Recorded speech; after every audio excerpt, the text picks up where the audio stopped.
Jesús nunca existió. Vamos a echarnos un clavado a la teoría del mito de Jesús. Es una teoría muy controversial que sostiene que Jesucristo es una construcción, un personaje ficticio, una recopilación, algo así como un remix de mitos antiguos, de mitología, específicamente mitología pagana y astrológica. Y para no darte mucho rollo, mejor entremos directo a entender qué es esto de la teoría del mito de Jesús.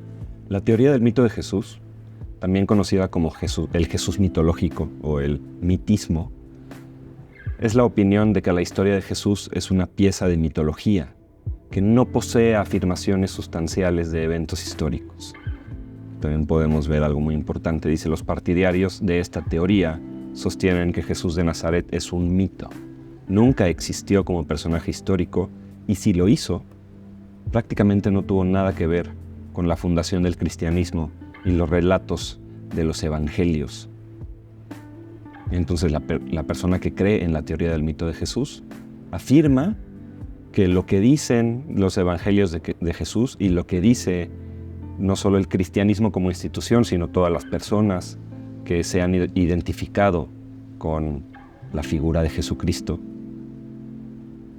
dicen que esto simplemente no es así, no tiene ningún tipo de factualidad objetiva y que simplemente es mitología. Entonces, esto es muy similar a la gente que piensa que la Virgen María es lo mismo que el Adi Shakti en el hinduismo. Algo así como la Madre Universal o la energía del femenino sagrado. Entonces, esta energía del sagrado femenino la podemos encontrar no solo en el Adi Shakti hinduismo, que significa la energía femenina primordial, pero también lo podemos encontrar en el concepto del mito de la Madre Universal, que está presente en muchas culturas, en muchas religiones. Esto también lo podemos encontrar en el judaísmo, en una palabra que se llama Shejiná. Y el Shejiná básicamente es una palabra que significa morar o hacer presencia, y se refiere a la presencia divina de Dios, pero es una presencia femenina. Entonces, por eso nos dice aquí esta publicación que encontré, que el Shejiná es la ortografía inglesa de una antigua bendición hebrea gramaticalmente femenina del aspecto femenino de Dios, como lo que veníamos hablando de el Adi Shakti, el sagrado femenino, la Virgen María. Ahora, yo no te estoy diciendo qué es lo que creo yo, nada más estamos explorando estas ideas y estas maneras de ver la religión. Este concepto de Shejiná, que es la palabra original, significa morada o asentamiento, y hace referencia a la morada o el asentamiento de la presencia divina de Dios. Muy similar al concepto del Espíritu Santo en el cristianismo, ¿no? Ahora, si tú le preguntas a un cristiano, el Espíritu Santo no es para nada el concepto de Adi Shakti o el concepto de Shejiná. Son cosas completamente diferentes para el cristiano. Pero para la persona que cree en el mitismo, que es que las religiones simplemente son recopilaciones de mitología y de mitos, también se les llaman mitemas, que es similar a un fonema, por ejemplo, que es la parte más esencial de un mito, así como el fonema es la parte más esencial de un sonido. Entonces, esta cuestión del Espíritu Santo tiene también, como puedes ver en la simbología y la imagen y todo lo que hace referencia el Espíritu Santo, hace referencia a la luz, hace referencia al amanecer o al sol que sale en medio de las nubes. Y esto es un mito muy antiguo. Esto es algo que podemos ver en muchas historias de creación, en mucha poesía religiosa. Entonces es parte de la simbología universal, podríamos decir. esta cuestión de asociar a Dios con la luz, porque la luz es lo que nos da vida, el sol es lo que nos da vida. Y en este sentido llegamos a que la mayoría de las corrientes que podemos encontrar en la teoría del mito de Jesús, lo que nos dicen es que simple y sencillamente Jesucristo es el sol. Así de fácil. Simple y sencillamente es el sol. Y podemos ver, por ejemplo, que la Biblia, el libro sagrado de los cristianos, en Juan 8:12, es decir, según al apóstol Juan, que escribió uno de los libros de la Biblia, porque hay que recordar que la Biblia no es un libro, sino una recopilación de libros. Entonces, ¿qué dijo supuestamente? Porque, de nuevo, tengo que decir supuestamente, porque no estamos asegurando o negando la validez de los evangelios. Pero simplemente estamos viendo lo que dijo Juan. Que según Juan, esto dijo Jesucristo. Una vez más, Jesús se dirigió a la gente y dijo: yo soy la luz del mundo. El que me sigue no andará en oscuridad, sino que tendrá la luz de la vida. Entonces, si Jesús dijo que es la luz, entonces podemos de alguna manera deducir que simplemente está haciendo una relación, una analogía, o utilizando la simbología de la luz para referirse al sol. Otro ejemplo es la creencia que el nacimiento de Jesucristo asociado al 25 de diciembre simplemente tiene que ver con el solsticio de invierno, en donde aparentemente la percepción del sol desde la Tierra es que el sol se deja de mover durante 3 días, el 22, el 23 y el 24 de diciembre. Aparentemente el sol está como muerto, y en el 25 de diciembre el sol empieza de nuevo a subir en el horizonte, para ponértelo de una manera más fácil. Aunque sí, realmente, durante el invierno los días son más cortos. El solsticio de invierno marca el día más corto del año. Y a partir de ese día, los días empiezan a ser más largos y más soleados, lo que representa una vida más calurosa, más larga, más rica, más viva. Y por ahí podemos profundizar también en algunos paralelismos de la mitología. Esta imagen hace referencia al sol invicto, un dios romano que cada año moría y volvía de la muerte 3 días después, el 25 de diciembre. Y Jesús, un hombre judío, considerado un dios desde el año 325 después de Cristo, se ordenó festejar su nacimiento el mismo día del sol invicto a partir del año 340. Según esta imagen, que no tengo idea de dónde venga, cuál sea la fuente, pero esto es algo que mucha gente cree. Al igual que muchos otros paralelismos con Krishna, Quetzalcóatl, Helios, Apolo, Mitra, Osiris. Entonces, esta cuestión de que Jesucristo es el sol es algo completamente antiguo. Es el culto al dios sol. Por otro lado, tenemos 3 libros que te voy a platicar que creo que han tenido muchísima influencia sobre este movimiento. Y el primero es El hongo sagrado y la cruz, de Marco Allegro. Este libro, para no hacerte el cuento muy largo, el hongo sagrado y la cruz, es un libro cuya tesis principal sorprendió a todos e indignó a muchos. Según Marco Allegro, el personaje que los evangelios llaman Jesús nunca tuvo existencia histórica, y es en realidad una forma de referirse en clave a la Amanita muscaria, es decir, a un hongo específico que es ni más ni menos el hongo que podemos ver en Mario Bros, un hongo rojo con puntos blancos. Este es el famosísimo Amanita muscaria.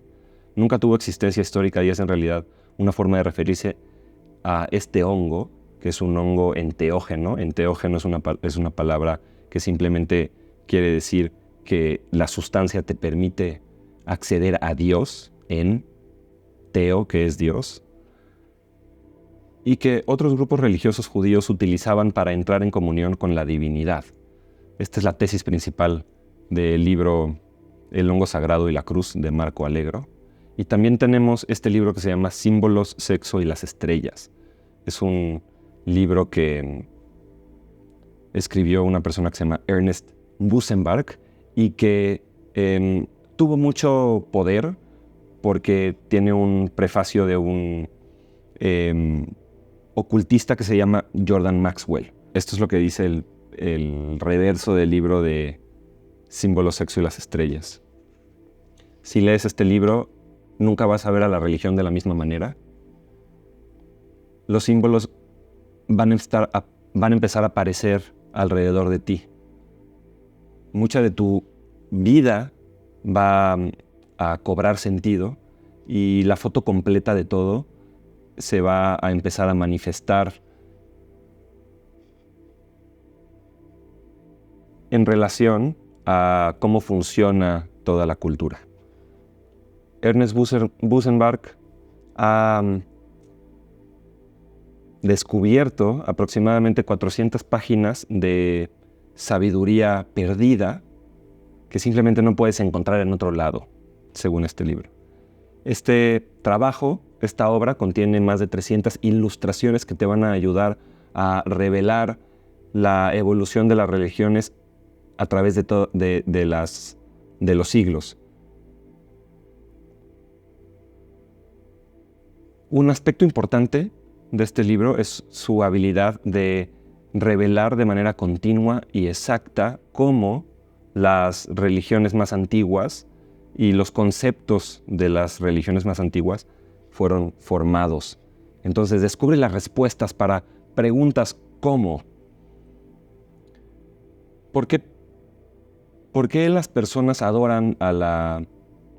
¿Por qué las personas adoraron a la luna mucho antes que al sol? ¿Cuál es el verdadero origen de la Semana Santa? ¿Cómo se desarrolló el concepto del bien y del mal? ¿Por qué el sexo es una fuerza tan poderosa en la religión? Otro libro importante se llama ¿Quién es este rey de la gloria?, de Alvin Boyd Kuhn. Te voy a platicar un poquito de qué dice o de qué se trata ¿Quién es este rey de la gloria? Los libros del antiguo Egipto despliegan ahora las sagas de sabiduría que anuncian la verdad inexorable de que ni una sola doctrina, rito, principio o uso del cristianismo fue una nueva contribución a la religión mundial, sino que cada artículo y práctica de esa fe era una copia desfigurada del antiguo sistema egipcio. El cristianismo, proclama, no solo no registró un solo avance en ninguna línea de sabiduría o verdad, sino que vició y desfiguró deplorablemente la hermosa estructura de la religión que adoptó ignorantemente y difundió tan miserablemente como su propia supuesta nueva creación. Muchas palabras terminando en mente, la persona que escribió esta reseña. En fin, este libro es como la Biblia de las personas que afirman que el cristianismo simplemente es un revoltijo de ideas del antiguo Egipto, como dice aquí, del antiguo sistema egipcio. Se basa en textos como el libro egipcio de los muertos, textos de las pirámides y el libro de Thoth. Ahora, hay muchas teorías que también afirman que las tabletas esmeralda o las Emerald Tablets, que son las tabletas de Thoth, también conocidas como el libro de Thoth, que en realidad no existen, que todo fue un cuento de la persona que dijo que las descubrió, bla, bla, bla, y la traducción es básicamente ficción. Ahora, yo no sé cuál es la verdad de todo esto.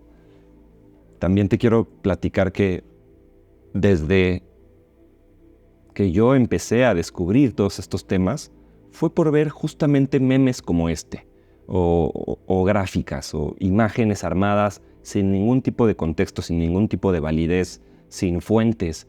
Es simplemente una encapsulación de información superficial que no puedes verificar de ninguna manera y que te trata de poner en un juicio específico. El juicio que tiene este meme que te quiero platicar es que básicamente las características principales que harían que Jesucristo sea Dios y no nada más una figura histórica o un maestro ascendido, las comparten otras figuras históricas o mesías o figuras mitológicas. Por ejemplo, Horus, Mitra, Buda, Atis, Dionisio, Krishna, Zoroastro, que no estoy seguro si Zoroastro y Zaratustra sean el mismo, pero bueno, vemos que esta cuestión de que nació el 25 de diciembre de una virgen, la vemos en muchos casos, nacimiento anunciado por una estrella. Krishna nació de una virgen, nacimiento anunciado también por una estrella. Tenemos que Mithra hizo milagros, también tuvo 12 discípulos. Ahora, ¿cómo podemos saber si todo esto es real o simplemente es una persona que tiene una agenda detrás, que nos quiere, no sé, tal vez alejar de la verdad? ¿O tal vez nos quiere revelar la verdad? ¿Cómo podemos saber? Yo no tengo la respuesta a cómo podemos saber. Lo único que sé es que debemos de informarnos más, debemos de volver a revisitar las cosas que no sentimos que tenemos la suficiente evidencia como para saber y no creer. Y yo personalmente estoy volviendo a visitar todos estos temas desde el debate entre Wesley Hoff y Billy Carson. Si no has visto el debate, te lo recomiendo muchísimo. Hace una semana o dos, tal vez, hice un resumen, por si quieres ver eso también. Lo vas a encontrar fácilmente si te vas a ver los videos de mi canal. En pocas palabras, es un debate entre un historiador, un verdadero historiador y académico de textos antiguos del Nuevo Testamento, de manuscritos griegos específicamente, que es Wesley Hoff, con Billy Carson, que para qué te digo, Billy Carson es muy famoso, es básicamente uno de los líderes del ocultismo nueva era.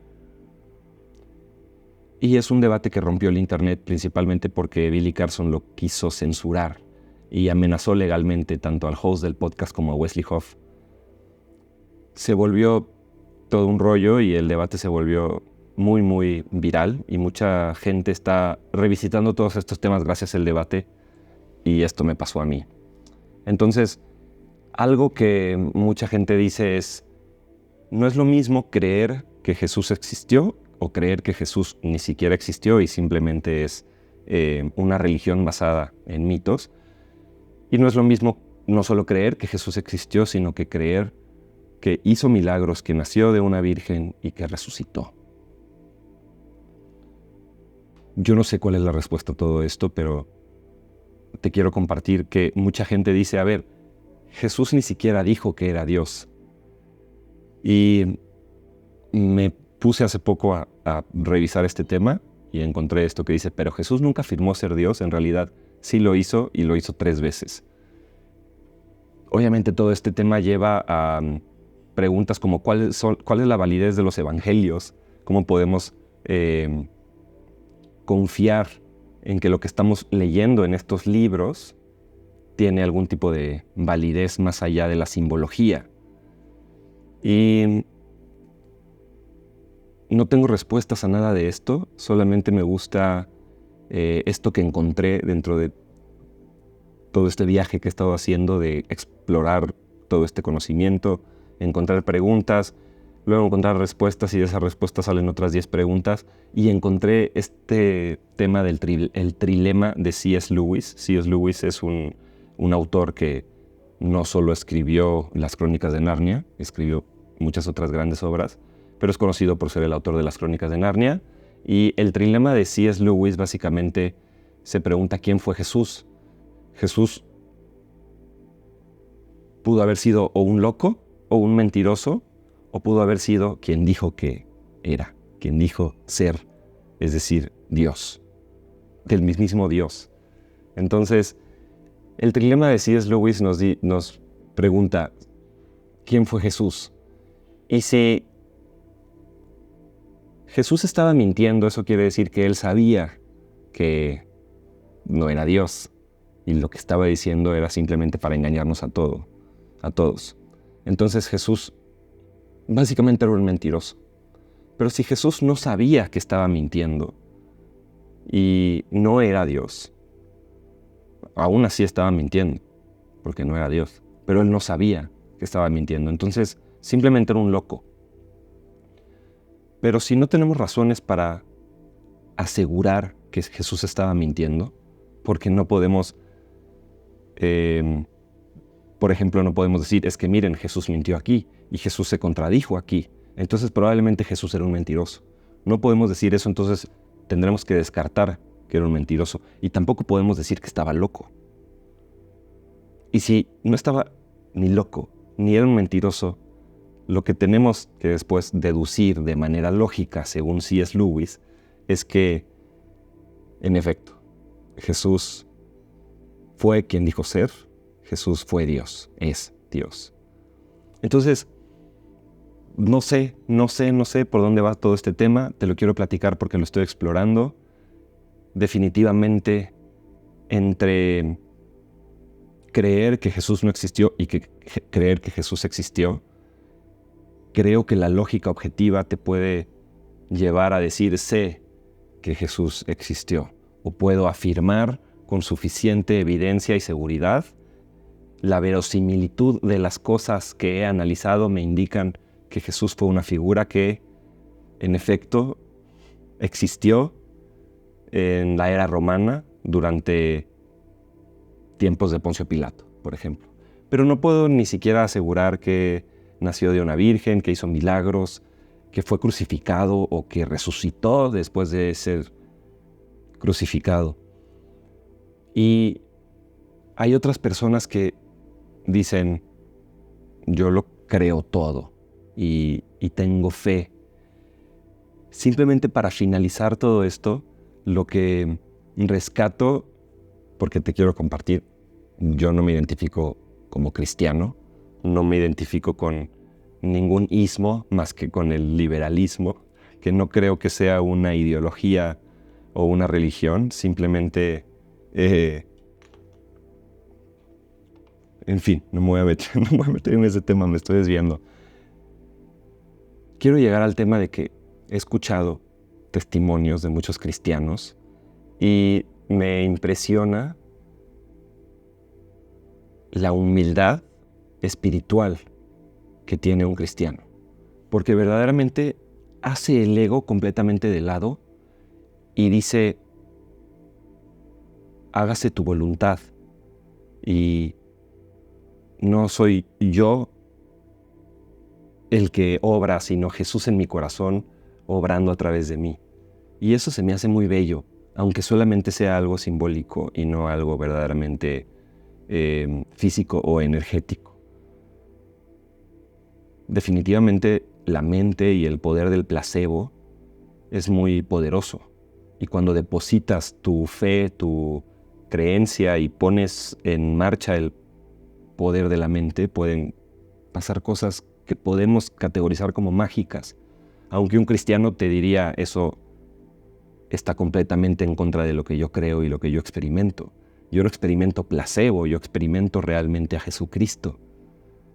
Entonces, regresando a esta humildad espiritual, más que nada la veo en relación a este neopaganismo de la nueva era en donde al parecer es una cuestión politeísta, donde se adoran a muchos dioses y donde todas las religiones son iguales y donde todos son simplemente herramientas de la conciencia para elevar mi energía y que se haga mi voluntad y que se manifieste lo que yo quiero crear. Y creo que eso me parece mucho más cuando lo comparas con la postura del cristiano que dice hágase su voluntad y mi ego se muere en la cruz como se murió en la cruz Jesucristo, pero después resucita mi alma gracias a Jesús, porque Jesús es mi Salvador. Entonces no soy yo, sino mi Salvador. A diferencia de el que se salva a sí mismo y el que se siente Dios y se cree Dios y dice yo soy Dios y yo puedo a través de mi pensamiento y mi voluntad modificar la creación.